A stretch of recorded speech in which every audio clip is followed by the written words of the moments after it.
नमस्कार दोस्तों, कैसे हो आप? सब बढ़िया होंगे। आपका फिर से स्मार्ट नॉलेज एसआर में स्वागत है। आज मैं आपके लिए एक न्यू टॉपिक पे फिर से एक न्यू वीडियो लेके आ चुका हूं। तो आपने अभी तक चैनल को सब्सक्राइब नहीं किया तो आप चैनल को पहले जाके सब्सक्राइब कीजिए, ठीक है। तो आज का जो हमारा टॉपिक रहेगा वो रहेगा कि आप बोर्ड एग्जाम में बार बार कौन सी गलतियां करते हो, जो गलतियां आपको करनी नहीं है। इससे क्या होता है कि जो हम गलतियां कर लेते हैं उससे हमारे नंबर कटते हैं। तो अब जानते हैं इस वीडियो में कि हम कौन कौन सी गलतियां करते हैं, ठीक है। तो अगर आपको हमारा वीडियो अच्छा लगता हो तो आप कमेंट में ज़रूर लिखिए कि आपको हमारी वीडियो कैसी लगती है, ठीक है।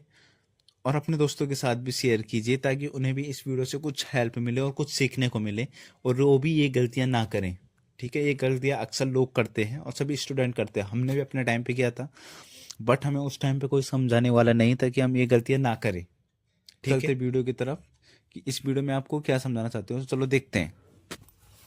तो जो आज का हमारा टॉपिक है, इतना बदलाव कैसे करें बोर्ड एग्जाम के दौरान सेंटर में पेपर देते समय 5 सामान्य गलतियां जो कि सभी लोग करते हो आप, और मैंने भी खुद की थी, ठीक है।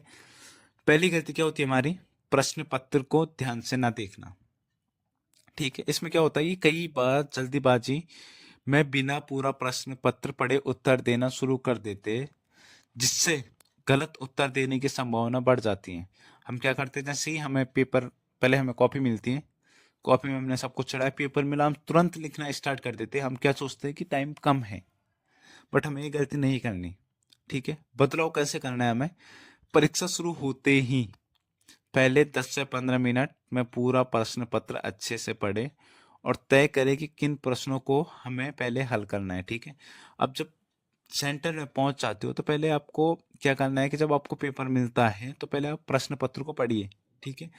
15 की जगह में आप 20 मिनट दीजिए, पर जरूर पढ़िए। पहले इसमें क्या होता है कि आप देखिए क्वेश्चनों, क्योंकि आपको कौन कौन से क्वेश्चन आ रहे हैं और किन किन क्वेश्चनों को आप पहले कर सकते हो। ये नहीं रहता कि आप एक साइड से लिखते रहो और जो नहीं आ रहा उनके लिए पेज छोड़ते रहो, नहीं। आप आंसर नंबर डाल के, उत्तर नंबर डाल के, जो क्वेश्चन आपको आ रहा है पहले उनको लिखिए और अच्छे से लिखिए।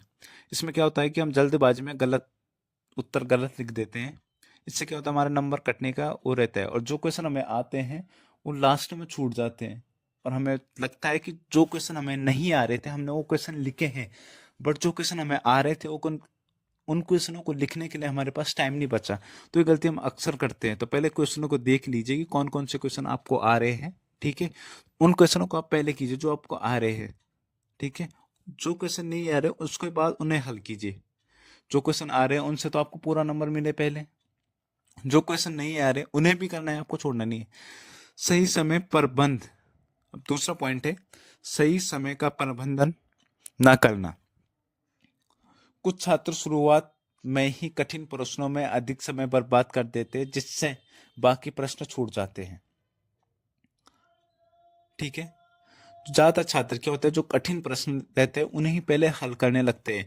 उसमें बहुत से क्वेश्चन आते हैं, पेपर में बहुविकल्पीय आते हैं, अति लघु उत्तर, पहले उन्हें कीजिए। अगर आपको वो आ रहे हैं तो पहले उनका उत्तर दीजिए। आप पहले ही लगे हो 6 नंबर के क्वेश्चन में, आपको नहीं आ रहा, आप अपना टाइम वेस्ट कर रहे हो 6 नंबर के क्वेश्चन में।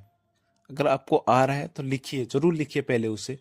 बट आपको अगर नहीं आ रहा तो उस उन बड़े क्वेश्चनों में आपको टाइम वेस्ट नहीं करना है। पहले जो क्वेश्चन आ रहे हैं उन्हें लिखिए, ताकि आपके नंबर तो अच्छे से बने, ठीक है। अब बदलाव कैसे करना है आपको?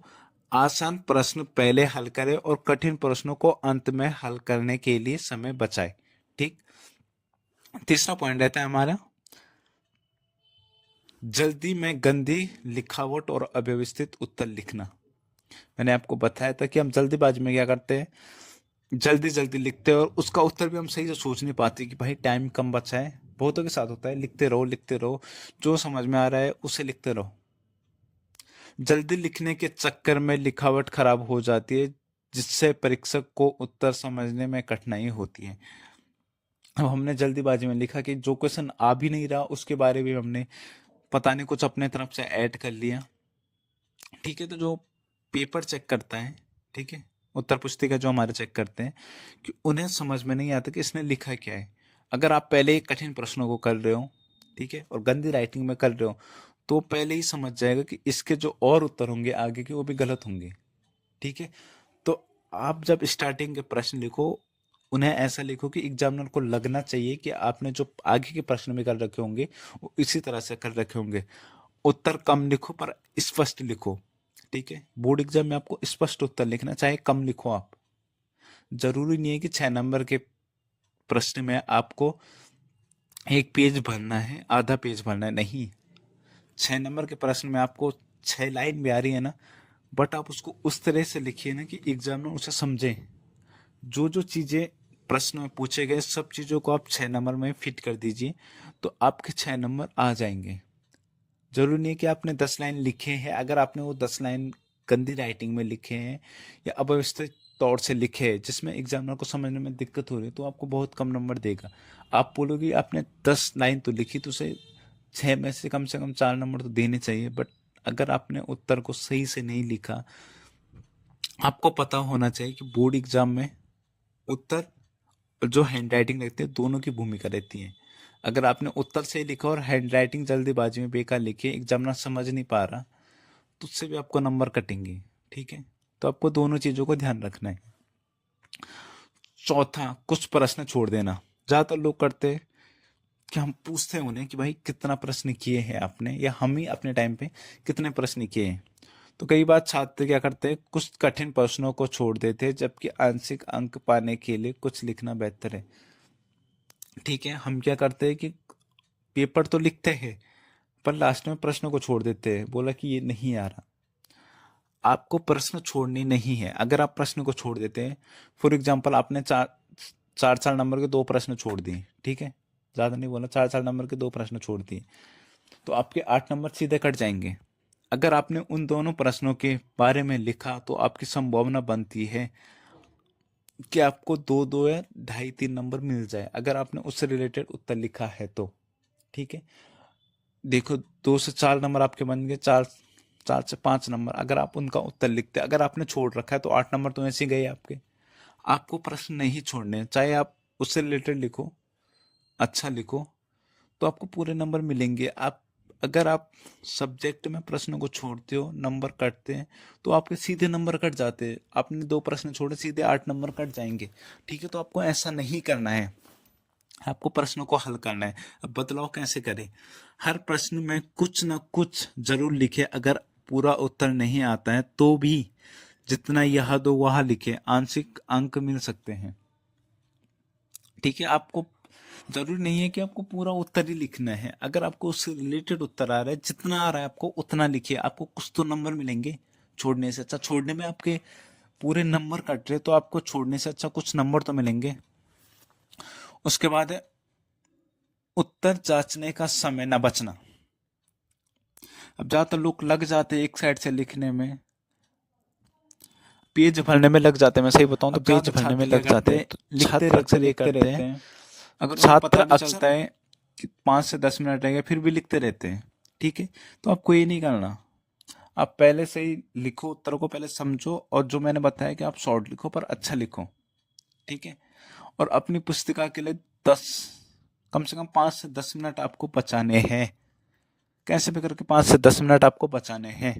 क्योंकि क्या होता है, आपने एक साइड से उत्तर लिखा, किसी में आपको उत्तर संख्या नहीं डाली, किसी में आपने कुछ हेडिंग नहीं बनाया, और आपको लिखने का फायदा नहीं होगा। फिर आपने अगर अपनी पुस्तिका लास्ट में देखी नहीं कि आपने कौन से प्रश्न का उत्तर सही लिखा है, उत्तर संख्या इसमें सही डाली है, अगर आपने वही चेक नहीं किया, तो फिर यहाँ भी आपका काम खराब हो सकता है।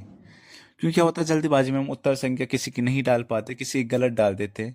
देखिए, हमने जैसे कोई उत्तर लिखा है, 4 का उत्तर लिखा है हमने, उसके बाद हमने किया सीधा 10वां क्वेश्चन, तो हम उत्तर संख्या 5 डाल देते हैं, जबकि हमें उत्तर संख्या 10 डालना था, ताकि एग्जामिनर को पता चले कि हाँ इसका 10वें का उत्तर लिखा है। अगर हम 5 का उत्तर, तो वो सोचेगा 5 का प्रश्न दूसरा है और उत्तर इसने दूसरा लिखा है, तो उसमें एग्जामिनर को भी समझने में देर होती है। अगर आप ऐसी गलती करते हो, तो आप ऐसी गलती ना करें।